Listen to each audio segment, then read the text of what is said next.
Hey, it's Eagle 1023 here. It is Friday, October 7th, 2011. It's about 3:40 a.m. Eastern Standard Time, coming to you from Tampa, Florida, once again. It's been a while since I put a video out, and really I wanted to put this one out regarding the Occupy Wall Street, the Arab Spring, and how it ties into the awakening that we are in the middle of right now. I believe this is the Grand Awakening. I believe as a result of the human race waking up, we have the resultant Arab Spring, European Summer, and now the American Fall. The Mayans talk about the ninth wave and the Hopi. And within the ninth wave, they discuss, the days and the nights. And currently we're in the sixth night. And on October 10th, we will shift into the seventh day, the final day. And on October 28th, we will experience the final hour. Now, I don't know what's going to happen. On October 28th, I don't know what's going to happen. Are we all going to wake up on October 29th and the veil will be lifted? Will we all become spiritually lifted? Will we all get it? Will we evolve on that moment into another being? I have no idea. I don't think anyone knows. I'm looking forward to it. I'm excited. But I've got to tell you, I think the increase in energy frequency, which is the cause of the awakening, the increase of frequency coming from our sun, the increase in radiation from the sun and from our central sun, the bombardment of extra gamma rays, the neutrinos, the weakening of our electromagnetic shield around the Earth, all of this is part of an evolutionary process that occurs every 13,000 years or possibly every 26,000 years, and is a source creator's grand plan. We're part of that. I think every species is in the process of evolving. To what extent, I don't know, but I guess we're soon to find out. But if you think about it, the people around the globe are waking up, and they're saying we're co-creators and we deserve better than this. This is a good thing. It started with the Arab Spring, and it extended into the European Summer, where the citizens of Europe said, we're fed up too. In fact, Ireland basically told the bankers to go screw themselves. Good for you, Ireland. I love that country. And now America. It's our turn. No great movement ever started without protest. And for those that suggest protest is a waste of time, I ask you to think about history. Consider history. No one could wait for their politicians or those in charge, the 1% that lead, to make the difference. They've got to protest. From women's suffrage to the Equal Rights Amendment, from the labor movement to the environmental movement, and then as of late, the gay rights movement, in the last several decades. Every movement has one singularity, and that is to form a more perfect union. It was wrong when we didn't allow women to vote. It was wrong when we enslaved a race of people and considered them 3/5 of a human being. It was the way it was during those times. But we evolved. We evolved in our thinking. We evolved in how we treated others. It took a long time. The civil rights movement was a peaceful protest. Women's suffrage was a peaceful protest. But they marched, and they won. They became victorious. The environmental movement in the 70s, we made a lot of changes as a nation. We said we deserve better than this. We've got to clean up our act, polluting our waters, our riverways, our lakes, our streams, our air, killing people off, tens of thousands, because we didn't do anything about it, and then said, enough is enough. We've got to make a change, and we changed. Now we're kind of back to where we started, not nearly as badly, but we've got some problems we have to resolve. Every movement starts with protest, and it's necessary. We change, we evolve when there is protest, and when enough people stand up and say we've had it, we eventually end up with change. Now, this is the biggest battle of them all. We're talking about a battle this is David versus Goliath.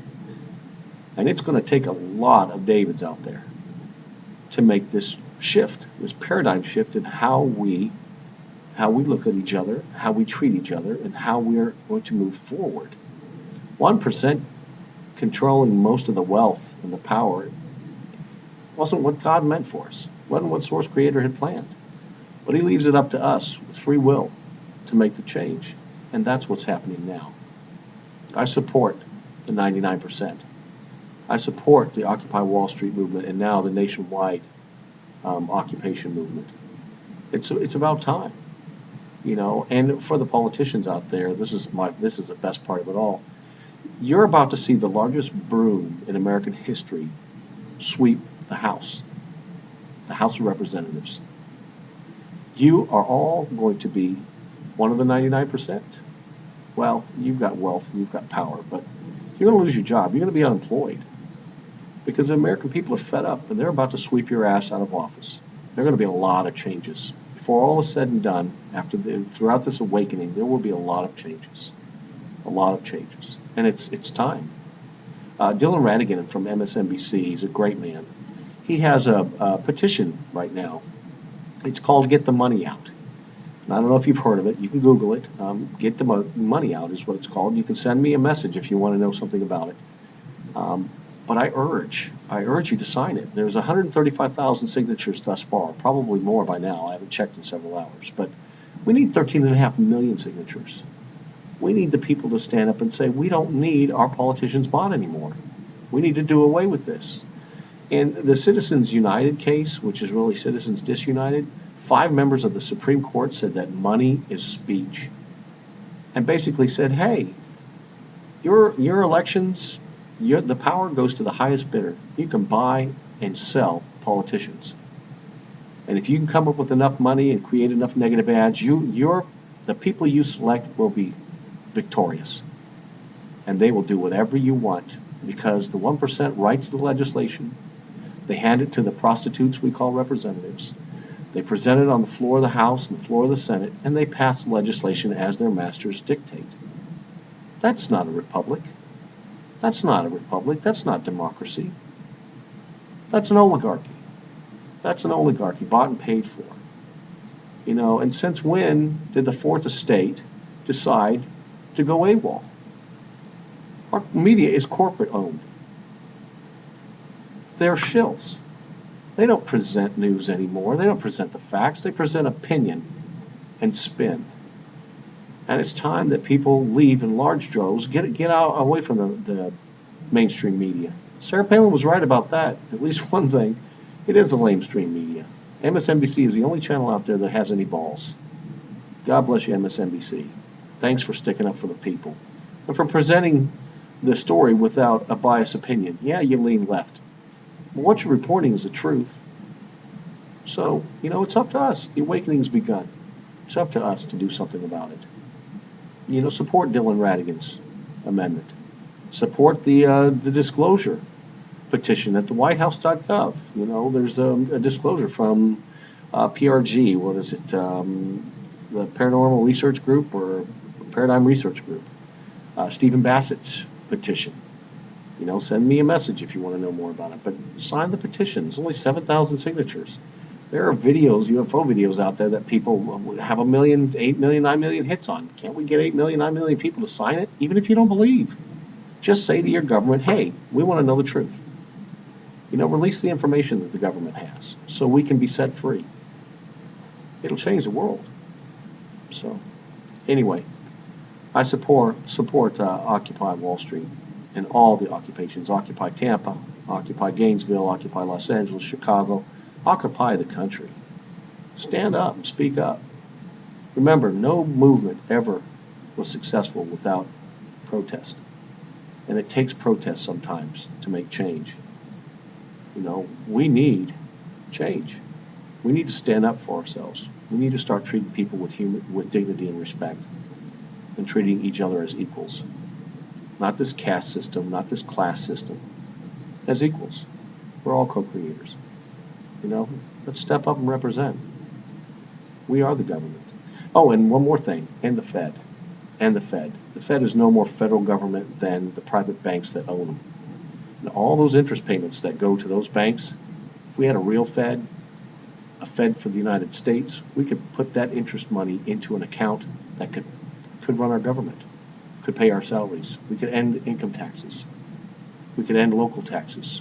You wouldn't have to pay to go see your local park. You wouldn't have to pay to drive on certain roads. We could create another Grand Coulee Dam or another San Francisco bridge. We could build again. We could create again. And imagine the southern United States, every home retrofitted with the latest solar power technology. Yeah, it won't meet all your energy needs, but sure as hell is a good step. Cut your electric bill down too. Erase your income taxes, erase your property taxes. It's all paid for. In the Tampa Bay area, there are 4.2 million people that live here in the 7-county area. And in the next year, we will pay over $55 billion on interest payments for all of our loans, student loans, car loans, mortgage payments, any loan, any property loans, business loans, credit card payments, all that interest. Why don't we save that interest and use it for the good of the society? Why do we have to give it to private bankers and their friends and their families? Why don't we do something for ourselves? Why don't we create the heaven on earth that we can create here? The state of Florida, $72 billion, 2012 budget. We'll raise in the state of Florida 14.5 million people. We will pay more than $230 billion in interest to bankers and to their banks and their friends and big business. No, man. It's time. It is time to step up and say, no, that money goes into the U.S. government's coffers. We'll do away with the income tax. We'll have enough teachers. We'll have enough nurses. We'll have enough people to get the jobs done. We will rebuild our infrastructure. We'll have plenty of money to do it. We've just got to change. We've got to evolve. We've got to change the way we think. And these labels, capitalism, socialism, communism, all that crap, that is so 20th century. This is the 21st century. Let's do right by ourselves. Let's do each other right. Let's get it together, man. Let's represent. So anyway, I'm long-winded again, but those are my thoughts. Support Occupy Wall Street. Support the other movements. It's a good thing. This is the awakening. This is the awakening we've been waiting for. We are the ones we've been waiting for. So let's step up and represent. Okay, man. I love y'all. I really do, and I love this country, and I love this planet. So let's step up. It's Eagle 1023. I'm signing out. Namaste.